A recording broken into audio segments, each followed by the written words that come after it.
বাংলাদেশের অন্তর্বর্তী সরকারের প্রধান উপদেষ্টা ডক্টর মোহাম্মদ ইউনূস আগামী ৯ জুন যুক্তরাজ্যে ৪ দিনের সফরে যাচ্ছেন। এই সফরে তিনি কিং চার্লস হারমোনি অ্যাওয়ার্ড ২০২৫ গ্রহণ করবেন এবং যুক্তরাজ্যের প্রধানমন্ত্রী কিয়ার স্টারমারের সঙ্গে বৈঠক করবেন। মধ্যিখানে তিনি সজীব ওয়াজেদ জয়, পালিয়ে যাওয়া শেখ হাসিনার পুত্র। রাজনীতি এখন শুধু ভাষণের বিষয় নয়, এটি এক ধরনের নাটক, এক ধরনের সংঘর্ষ, যেখানে প্রতীক, প্রতিপক্ষ আর প্রহসনের জটজাল একসাথে মিশে থাকে। এবং এই মুহূর্তে লন্ডন হচ্ছে সেই মঞ্চ যেখানে মুখোমুখি হচ্ছেন জাতির দুই মেরুর প্রতিনিধিত্বকারী দুই ব্যক্তি। একদিকে শান্তির বার্তাবাহক ইউনূস, অন্যদিকে দমন পীড়ন দুর্নীতির প্রকৌশলী জয়। বাংলাদেশের অন্তর্বর্তীকালীন সরকারের প্রধান ডক্টর মোহাম্মদ ইউনূস একটি রাষ্ট্রীয় প্রোগ্রামে যোগ দিতে ব্রিটেনে আসছেন। যুক্তরাজ্য আওয়ামী লীগ সেই সফরকে প্রতিহত করার ঘোষণা দিয়েছে, নানান কর্মসূচি তারা গ্রহণ করেছে। আমার সাথে উপস্থিত আছেন যুক্তরাজ্য আওয়ামী লীগের সাধারণ সম্পাদক সৈয়দ সাজিদুর রহমান ফারুক। ফারুকের কাছে জানতে চাইব যে আপনারা আসলে কী ধরনের।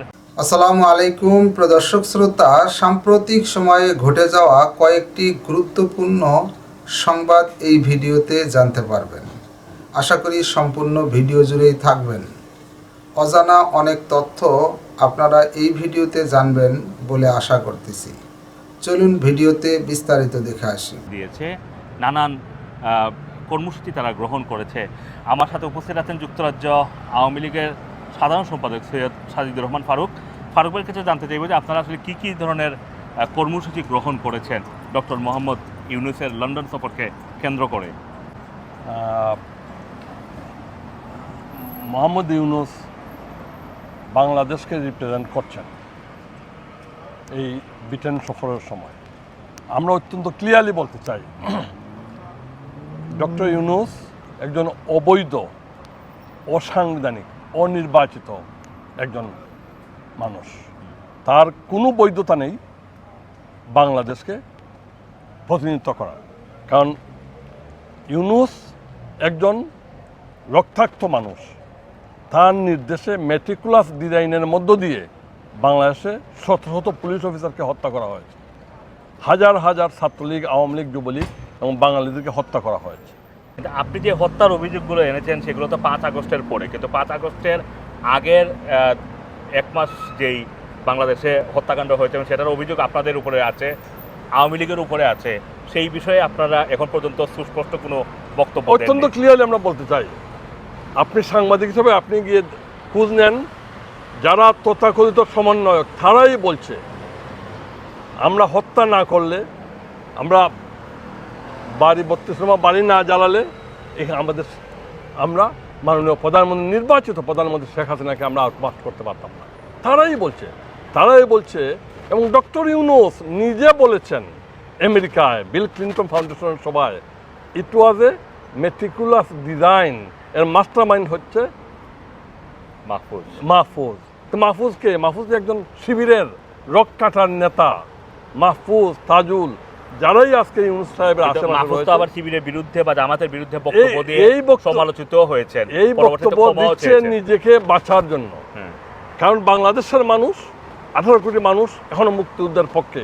এখন লন্ডন সফরকে কেন্দ্র করে আপনারা কি পরিকল্পনা গ্রহণ করেছেন? কাজী যেই বাংলাদেশের মুক্তিযুদ্ধ এবং জাতির পিতা, জাতীয় চান নেতা এবং মুক্তিযোদ্ধাকে নিয়ে তামাশা করছে, তিনি লন্ডনে আসছেন।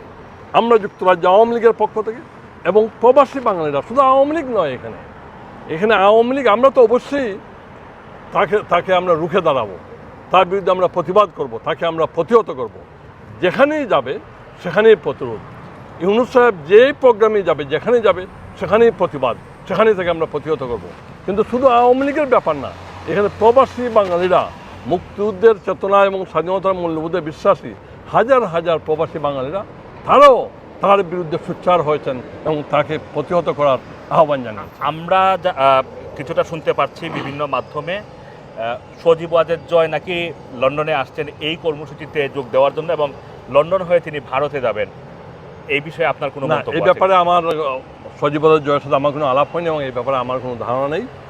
আমরা যুক্তরাজ্য আওয়ামী লীগ এনাফ, আমরা এই প্রবাসী বাঙালিরা কারণ যুক্তরাজ্যের মাটি বঙ্গবন্ধুর ঘাঁটি, যুক্তরাজ্যের মাটি মাননীয় প্রধানমন্ত্রী শেখ হাসিনার ঘাঁটি।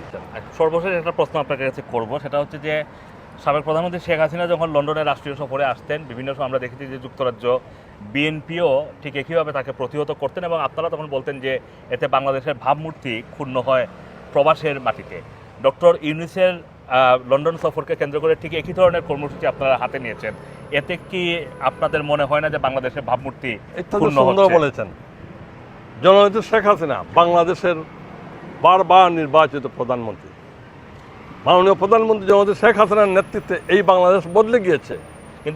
কিন্তু সর্বশেষ তিনটি নির্বাচন প্রশ্ন আছে। নির্বাচিত প্রধানমন্ত্রী লন্ডন সফরে আসছেন, আর আজকে যিনি লন্ডন সফরে আসছেন তিনি একজন অবৈধ, তার হাত রক্তমাখা, এবং তিনি অনির্বাচিত, অগণতান্ত্রিক, জোর করে জামাত শিবিরকে নিয়ে পাকিস্তানির কায়দায় তিনি আলবদর আল শামসের প্রেতাত্মা হয়ে তিনি জোর দখল করে রাষ্ট্র ক্ষমতায় আছেন। কিন্তু তিনি তো ইতিমধ্যেই আমেরিকা সফর করেছেন, চায়না সফর করেছেন, ব্রিটেনে আসছেন, রাষ্ট্রীয় সফরগুলোতে আসছেন। রাষ্ট্রীয়ভাবে আসা মানে তো এক ধরনের স্বীকৃতি পাওয়া, তিনি তো আন্তর্জাতিকভাবে স্বীকৃতি পেয়েই গিয়েছেন। যে অভিযোগগুলো আপনারা করছেন সেগুলো আপনার কতটুকু টিকবে? আমার এটা অভিযোগ নয়, এইটাই সত্য, এবং আমি আপনাকে চ্যালেঞ্জ করছি। আমি আজকে যেই কথাগুলো বললাম আপনি গিয়ে দেখেন, আপনি খবর নেন, কারণ কোথায় যাচ্ছেন, কি হচ্ছে কি না হচ্ছে। কিন্তু আমরা অত্যন্ত ক্লিয়ারলি বলতে চাই তিনি একজন লুবি, এবং তিনি সবচেয়ে বেশি সুবিধা নিয়েছেন তার ব্যাংক, তার ইউনিভার্সিটি, তার ডিজিটাল ওয়াল, তার যেই ম্যান পাওয়ার এজেন্সি নিয়ে এবং মামলা উইথড্র করেছেন।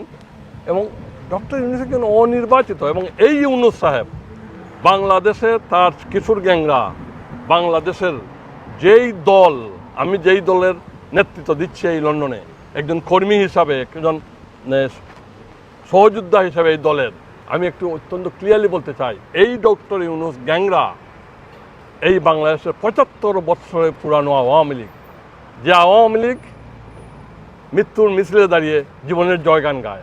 প্রিয় দর্শক শ্রোতা, এই বিষয়ে আপনার মন্তব্য থাকলে লিখতে পারেন কমেন্ট বক্স।